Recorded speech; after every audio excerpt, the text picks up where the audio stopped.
श्री शिवाय नमस्तुभ्यम हर हर महादेव। देखिए आज का यह वीडियो बहुत ही ज़्यादा खास होने वाला है। देखिए हम सभी जानते हैं कि करवा चौथ का पवित्र दिन आने वाला है और इस दिन आपको मात्र काली मिर्च से और एक चावल के दाने से बहुत ही चमत्कारी उपाय करना है। देखिए आज के इस पूरे वीडियो में हम जानेंगे कि करवा चौथ का व्रत हमें कब रखना है, चंद्रोदय का जो समय है वह क्या रहने वाला है, साथ ही साथ आपको किस रंग के वस्त्र इस दिन पहनना है, करवा चौथ पर आपको किस प्रकार से श्रृंगार करना चाहिए, साथ ही साथ आपको एक सिंदूर का अचूक उपाय भी करना है इस दिन, जो आपके पति की लंबी आयु के लिए तथा उनकी तरक्की के लिए होने वाला है। देखिए करवा चौथ का जो दिन होता है उस दिन करवा माता की पूजा की जाती है, गणेश जी की पूजा की जाती है, चौथ माता की पूजा की जाती है और हमारे सनातन हिंदू धर्म में करवा चौथ का बहुत ही अधिक महत्व होता है। और इस दिन जो महिलाएं होती हैं वह पति की लंबी आयु के लिए साथ ही साथ अच्छे स्वास्थ्य के लिए निर्जल व्रत धारण करती हैं। देखिए इस दिन आपको शिव पार्वती और चंद्रदेव की कृपा से आपको सुख समृद्धि प्राप्त होती है तथा आपका जो वैवाहिक जीवन है वह भी अच्छे से बीतता है। देखिए हिंदू पंचांग के अनुसार करवा चौथ का जो व्रत है वह 1 नवंबर को रखा जाएगा। देखिए साल 2023 की जो चतुर्थी है उसका प्रारंभ 31 अक्टूबर मंगलवार को रात्रि में 9:31 से होने वाला है और इसका जो समापन है वह 1 नवंबर बुधवार को रात्रि में 9:19 तक होने वाला है। यानी कि करवा चौथ का जो व्रत है वह 1 नवंबर को रखा जाएगा। अब दोस्तों करवा चौथ की जो पूजा का मुहूर्त है वह शाम को 5:44 से लेकर के रात्रि में 7:02 तक रहने वाला है। देखिए चंद्रोदय का जो समय है रात्रि में 8:36 तक रहने वाला है। देखिए चंद्रोदय का जो समय है सभी स्थानों पर अलग अलग रहता है, तो इस समय में लगभग 2 से 3 मिनट या फिर अधिक से अधिक 5 मिनट का अंतर रहता है। तो आप 8:40 के बाद यह जो क्रिया है इसे प्रारंभ करेंगे। यानी कि आपको यूँ मान के चलना है कि आपके यहाँ जो चंद्र उदय का समय है वह 8:40 के बाद होने वाला है। तो चंद्रदेव को जो अर्घ्य देने का समय है वह 8:36 के बाद होने वाला है और व्रत खोलने का समय भी 8:36 के बाद ही होने वाला है। देखिए आज के इस वीडियो की जो जानकारी है वह पूज्य गुरुदेव की कथा को सुन करके और समझ करके ही आपको समझाने का पूरा प्रयास करूँगा, लेकिन उससे पहले वीडियो को लाइक करें, चैनल को सब्सक्राइब करें और यदि आप भगवान शिव के सच्चे भक्त हैं तो कमेंट में ओम नमः शिवाय या फिर श्री शिवाय नमस्तुभ्यम जरूर लिखें।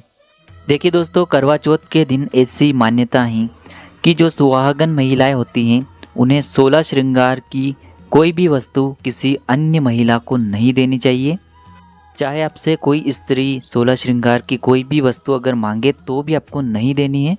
यानी कि यदि आपसे वह किसी भी प्रकार की श्रृंगार की अगर सामग्री मांगती हैं तो आपको उन्हें बिल्कुल भी नहीं देना है इस दिन। तो 16 श्रृंगार का आपको कोई भी सामान किसी भी अन्य महिला को नहीं देना है।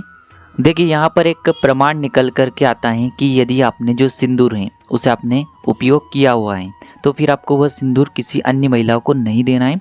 यदि आपके पास नया है तो आप अन्य महिला को दे सकते हैं।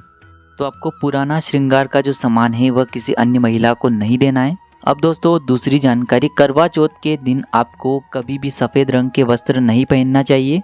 देखिए यदि आपने लाल रंग की साड़ी पहनी है और उसमें यदि सफ़ेद रंग के मोती हैं तो वह भी नहीं होने चाहिए। यानी कि साड़ी पूरी लाल रंग की ही पहननी है, वस्त्र आपको पूरे लाल रंग के ही पहनने हैं। तो आप लाल रंग के वस्त्र पहन सकते हैं, गुलाबी रंग के वस्त्र पहन सकते हैं, लेकिन उसके अंदर सफ़ेद रंग की कोई भी सामग्री नहीं होनी चाहिए। अब देखिए दोस्तों करवा चौथ के दिन जो आप सिंदूर लगवाते हैं हो सके तो आपको पति के हाथ से ये सिंदूर लगवाना चाहिए। यदि आप खुद भी ये सिंदूर लगा रहे हैं तो प्रमाण निकल के आता है कि इस दिन आपको लंबा सिंदूर लगवाना है। देखिए लंबा सिंदूर इसीलिए लगाना है क्योंकि इस दिन लंबे सिंदूर लगाने से पति की जो आयु है वह लंबी होती है और पति के जीवन में अगर कोई भी संकट आने वाला है तो वह पहले से ही दूर हो जाता है। अब दोस्तों जब भी आप सिंदूर लगाएंगे तो आपको माता गौरी का नाम लेना है, यानी कि माता पार्वती का आपको मन में स्मरण करना है सिंदूर लगाते समय। जो भी महिलाएं माता पार्वती का स्मरण करते हुए सुहाग का ये सिंदूर लगाती हैं उसके पति को कभी जीवन में कोई समस्या नहीं आती है। यानी कि सुख समृद्धि का आशीर्वाद माता प्रदान करती हैं, शक्ति का आशीर्वाद माता रानी प्रदान करती हैं। तो इस प्रकार से आपको इन विशेष जानकारियों को ध्यान में रखना है। अब दोस्तों हम जान लेते हैं करवा चौथ के दिन किए जाने वाला विशेष उपाय जो कि आपको सभी को करना है। देखिए दोस्तों, इस दिन आपको एक चावल का दाना लेना है। चावल का दाना आपको खंडित नहीं लेना है और इसी के साथ में आपको एक काली मिर्च का दाना भी लेना है। काली मिर्च का दाना भी कहीं से भी खंडित नहीं होना चाहिए। इसी के साथ में आपको लेना है लाल चंदन। लाल चंदन का पाउडर भी आप ले सकते हैं। अगर लाल चंदन आपके पास नहीं है तो आप पीला चंदन भी उपयोग कर सकते हैं। इसी के साथ में आपको एक तांबे के पात्र के अंदर अपने घर से शुद्ध जल लेना है और इन सभी सामग्रियों को लेकर के आपको करवा चौथ के दिन पहुंच जाना है भगवान शिव के मंदिर में। देखिए दोस्तों, आपके पास जो एक काली मिर्च है वह आपके जीवन से नज़र, संकट और कष्टों को दूर करेगी और साथ ही साथ यह जो काली मिर्चें हैं आपके पति को संपन्न बनाएगी, आपके वैवाहिक जीवन को सुखमय बनाएगी। इसी के साथ में हमने लिया है एक चावल का दाना। तो यह जो एक चावल का दाना है आपके जीवन में कभी भी धन संपदा की कमी नहीं होने देगा।